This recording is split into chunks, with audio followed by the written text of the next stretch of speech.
Bienvenue à PME en action. Certaines cabanes à sucre au Québec se réinventent. On a vu apparaître au fil des années des établissements qui déploient des variations créatives à partir des classiques, des œufs dans le sirop et des fèves au lard. Donc, on est rendu plus loin que ça maintenant dans certaines cabanes à sucre.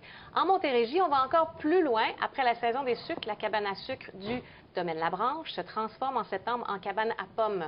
On reçoit Maxime Dillinger du domaine Labranche pour nous en parler. Bonjour, M. Dillinger. Bonjour. Donc, le terme est amusant, ça accroche aussi, cabane à pommes. Pourquoi cette mutation-là? Qu'est-ce qui vous a donné l'idée? Bien, en fait, ça part vraiment de l'idée déjà d'occuper une autre saison. On a un site magnifique, on a une proximité de Montréal, tout est prêt pour accueillir du public, en plus de 2 mois par an. Alors l'idée, c'est d'optimiser aussi les lieux pendant l'automne et proposer un service.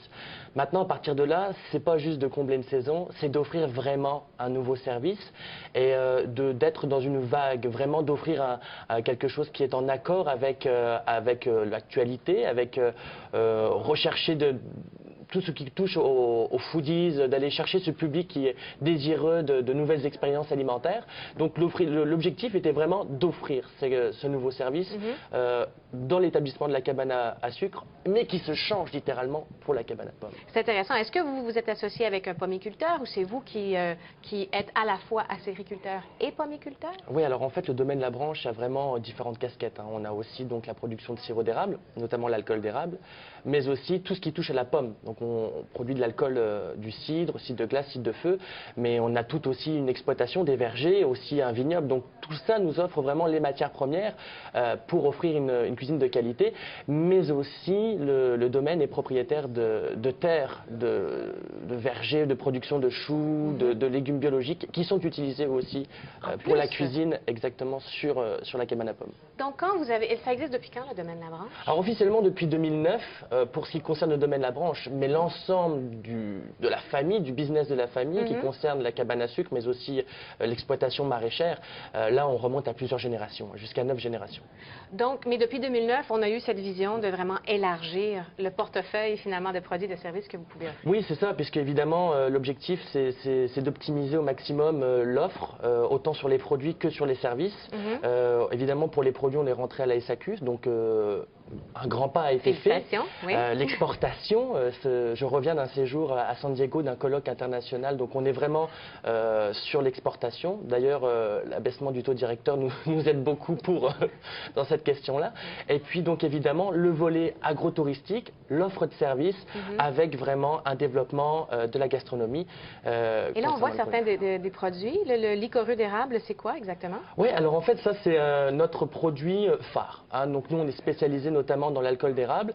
Et donc encore dans cette manière d'offrir du renouveau dans la production ancestrale, qui était donc le sirop d'érable. Depuis 2009, la famille s'est dédiée à la production d'alcool d'érable. Donc c'est fait à 100% à partir de l'eau d'érable. Il n'y a pas d'ajout de pommes ou d'alcool. L'alcool vient en fait de l'eau d'érable fermentée. Et ça, c'est notre produit phare vendu à la SAQ. Donc le liquoreux d'érable du domaine Labranche, c'est un peu notre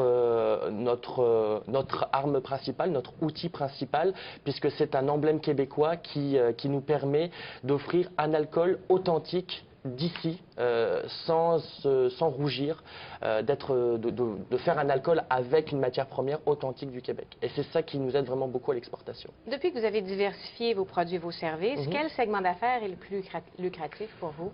Actuellement, on va dire que on va plus parler sur les projections parce qu'à l'heure actuelle, on sait que l'aventure est encore récente, donc on mise tout vraiment sur la vente de produits, notamment sur l'exportation. Mais à l'heure actuelle, il faut dire que l'option SAQ est vraiment notre première source de financement. Et la partie agrotourisme, donc ça regroupe la cabane à sucre et la cabane à pommes, nous aide aussi beaucoup. J'imagine que ça se complexifie aussi pour l'équipe de gestion d'être acériculteur avec toute la réglementation et les programmes d'assurance propres à cette industrie-là, c'est une chose, mais là, du coup, vous diversifiez certifié. Vous avez une production d'alcool. Vous avez également un verger. Oui.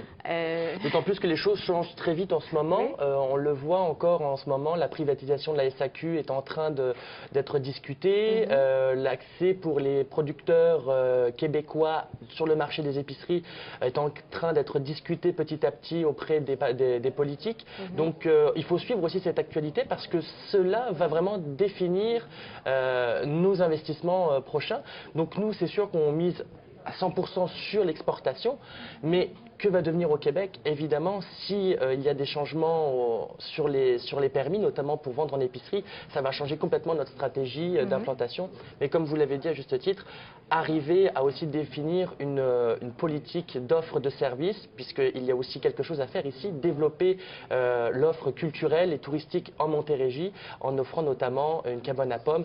C'est aussi, on va dire, un petit add-on qui est un peu plus sympa, je vais dire, dans la gestion de tout ça. Bonne chance dans vos projets. Merci Dillinger, Maxime Dillinger du domaine La Branche, et on se laisse là-dessus donc pour cette émission PME en action.